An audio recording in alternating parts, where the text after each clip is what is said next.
most of the women in my family, and my extended family and friends of family, they worked. And most of them, you know, it was commonplace for them to do the extraordinary. Do you know what I mean? It was ordinary to do the extraordinary. Hi, Eugene. Hi, Ryan. Hi. Thank you so much for your time. It's a pleasure to be talking to you both. It's a beautiful movie, very romantic, and I love it. I think it's very inspiring every for everybody. Ryan, I want to know what was about the script, Eugene's script that wanted you to be part of this movie.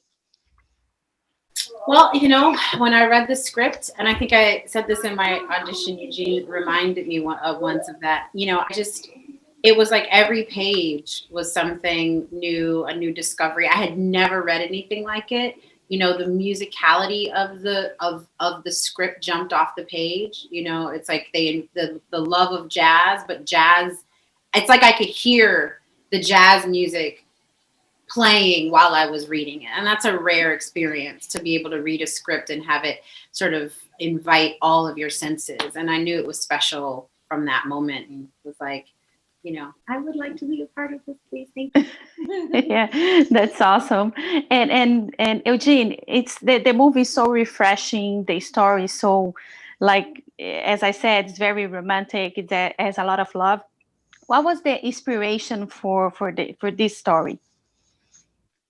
I just really wanted to bring back that classic style of love story. There are plenty of romantic comedies, but I felt like, I really wanted to see a straight love story, not necessarily straight people. I meant straight, like, so, it's movies like The Way We Were, movies like Mahogany, movies like Love Story. I remember the way that those movies made me feel when I watched them when I was young. And I really wanted to bring that back, that sort of timeless elegance of a classic love story.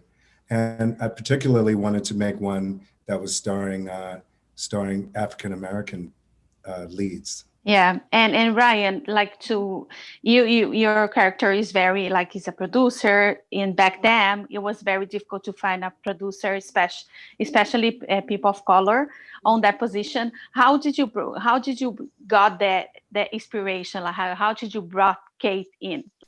Well, Eugene has mentioned this several times in terms of looking at old family photographs and old family pictures. Most of the women in my family, and my extended family and friends of family, they worked. And most of them, it was commonplace for them to do the extraordinary. Do you know what I mean? It was ordinary to do the extraordinary. You sit there and you talk to people, and they're like, "Oh yeah, I was a producer," or "I did this," or "I worked here," and you're like, "Wait, what? You did what?" And it was just a matter of course for them. Like, well, this opportunity came up, and again, we don't always hear about those stories because they're not the ones that are groundbreaking. It's not not that those groundbreaking stories aren't important, but so for me, I grew up with that kind of everyday excellence. And so that's what I used to draw from, to help bring Kate to life. Yeah, Eugene, for you, like you shot in Super 16 to bring that look and feel, like which is amazing. This another part that I like it a lot about the movie, and also the music is like jazz. There is a little bit of bossa nova there. And why did you decide to do on Super 16? And tell me a little bit about the music. Again, it's about nostalgia for me. And, Super 16 really kind of gives you the kind of grain that you feel from those older movies. If I shot on 35, the 35 millimeter stocks are so advanced now that it's hard to tell the difference between digital and 35. But 16 still gives you that warmth and that kind of grain that you got from older movies. So that's why I did that. And then with the music, we used, in addition to the records that you're hearing, we used a 55-piece orchestra with live strings, and woodwinds. So we really wanted to kind of give you that royal treatment, of a classic Hollywood movie. And so that's what informed those decisions, really, was I was trying to make it look like it was actually shot back then. And there are parts where I achieved it, hopefully. Oh yes, you did, and bringing back like that look and feel of New York also is like it was amazing too. And Ryan, how was for you like work with Tessa? I mean, we would be here for 45 minutes and then some if I had to. And Eugene can absolutely piggyback on this. She's an extraordinary actress and she's an extraordinary person. And when you put those two things together, I mean, I've worked with some extraordinary actresses and actors who made the process not as easy as it could have been, but Tessa manages to be extremely talented and also bring out the best in everybody around her. She makes I can't say enough about her and her talent, and all the beauty that's on the outside is just, it pales in comparison to all the rest of it on the inside. Eugene, I want to also salute you on the outfits, like everything, the costumes, everything was so well done. The hair, makeup. How did you approach that with your crew? Yeah, I mean, look, if I always try to hire the right person first and then not micromanage them. So, I had incredible collaborators in Carla Farmer and Phoenix Mello, who did the clothing, and Angie Wells, who did the makeup. These are all people at the top of their field. They've done period pieces before. They worked on several period films.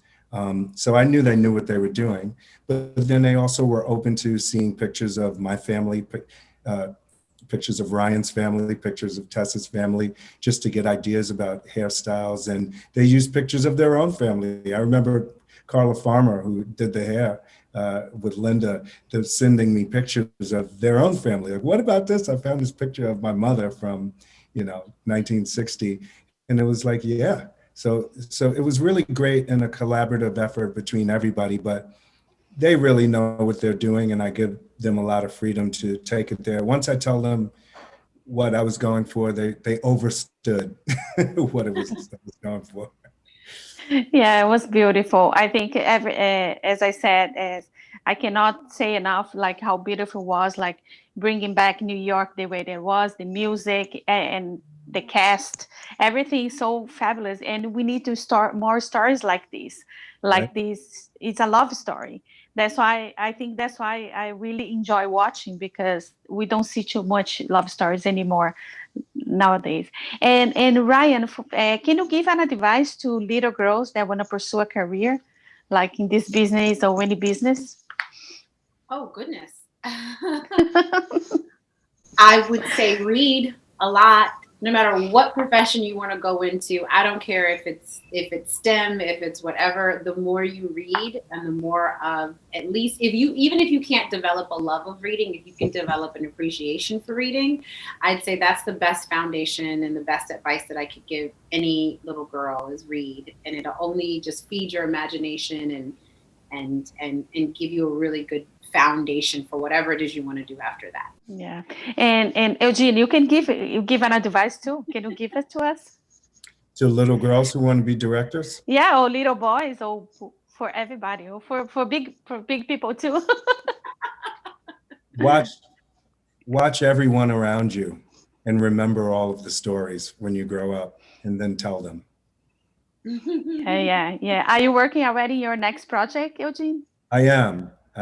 It's also for Amazon Pictures, and it's set during Reconstruction, which is right after the Civil War. And it's a really, I'm very, very excited and happy. I'm back in the past again. Yeah. Yeah, that's good. I think it's the way that you like to tell stories. And I also want to tell you, thank you so much for bringing Eva Longoria to the movie. I really enjoy her there, just for a tiny bit. Thank you so much. Fantastic. Yeah, she really is. Yeah, that's awesome. Eugene, Ryan, thank you so much for your time. It was a pleasure to talk to you both, and a lot of success. And I cannot wait for your next project, Eugene. Thank you. Thank you. Thank you so much. Happy holidays. Happy holidays. Bye. Bye. If you like this video, don't forget to comment, to like, and subscribe to our channel right here.